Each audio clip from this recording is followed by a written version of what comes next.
কোমর ভেঙে দিতে হবে।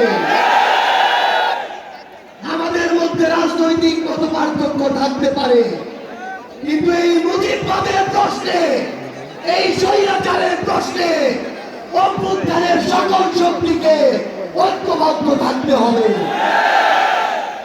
সংগ্রামী সহযোদ্ধারা, এই বাংলাদেশে আবারও নতুন করে মুজিববাদী ভারতপন্থী শক্তিগুলো এখন সক্রিয় হচ্ছে। আমাদের মধ্যে মত পার্থক্য থাকতে পারে, কিন্তু এই বাংলাদেশে বাংলাদেশপন্থী ব্যতীত কোন দেশপন্থী, কোন বাদপন্থী, কোন শক্তির আর জায়গা হবে না। সংগ্রামী সহযোদ্ধারা, এই বাংলাদেশে আর ভারতীয় আধিপত্যবাদের জায়গা হতে দেওয়া যাবে না। অন্য যে কোনো দেশের নামের কোন আধিপত্যবাদের জায়গা এই বাংলাদেশে হতে দেওয়া যাবে না। সংগ্রামী সহযোদ্ধারা, হাজারের অধিক ছাত্র জনতা জীবন দিয়েছে। আমার হাজার হাজার সহযোদ্ধা আজকে আমার সামনে রয়েছে।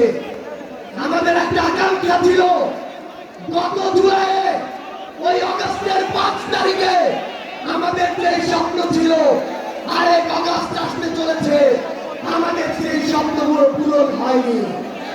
অন্তর্বর্তীকালীন সরকারের কাছে আমরা সুশীল সরকারের ভূমিকা চাই না। আমরা তাদেরকে অভ্যুত্থান পরবর্তী সরকারের ভূমিকায় দেখতে চাই। আমরা স্পষ্ট করে বলতে চাই, অভ্যুত্থান পরবর্তী বাংলাদেশে আমাদের বিচার লাগবে।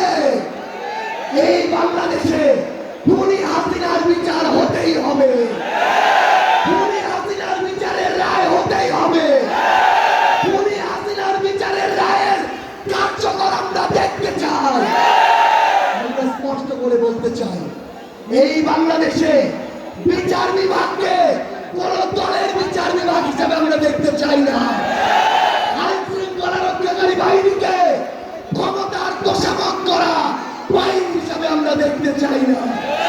আমরা স্পষ্ট করে আপনাদেরকে বলি, ৭২-এর মুজিববাদী সংবিধানকে এক পাশে রেখে কোনদিন এই বাংলাদেশপন্থী বাংলাদেশ সম্ভব নয়। আমাদের নতুন সংবিধান লাগবে, আমাদের গণপরিষদ নির্বাচন লাগবে, আমাদের নারীদের অধিকার আমাদের নিশ্চিত করতে হবে, আমাদের সংখ্যালঘু ভাই বোনদের অধিকার আমাদের নিশ্চিত করতে হবে। আমরা 1947 সালের উপনিবেশ বিরোধী যে আকাঙ্ক্ষা, ৭১-এর স্বাধীনতার যে আকাঙ্ক্ষা, ২৪-এর মুক্তির যে আকাঙ্ক্ষা, সেই আকাঙ্ক্ষাকে ধারণ করে ঐক্যবদ্ধভাবে আমাদের আগামীর বাংলাদেশ গড়তে হবে। আমরা স্পষ্ট করে সর্বশেষ একটি কথা বলে যাই, ফ্যাসিস্ট বিরোধী ২৪-এর শক্তি আমাদের ঐক্যবদ্ধ থাকতে হবে। তবে ঐক্যবদ্ধ মানে এই নয় যে আমরা কারো অন্ধভাবে দাঁড়ানি করবো। কেউ যদি চাঁদাবাজি করে আমরা সেটা মুখের উপরে বলবো, আমরা সেটাও বলবো। কেউ যদি দখলদারিত্ব করে আমরা সেটাও বলবো। আওয়ামী লীগের প্রশ্নে আমরা ঐক্যবদ্ধ ভাবে আমাদের লড়াই চালিয়ে যাব। সংগ্রামী সহযোদ্ধারা, রাজনীতিতে প্রতিদ্বন্দ্বিতা থাকবে।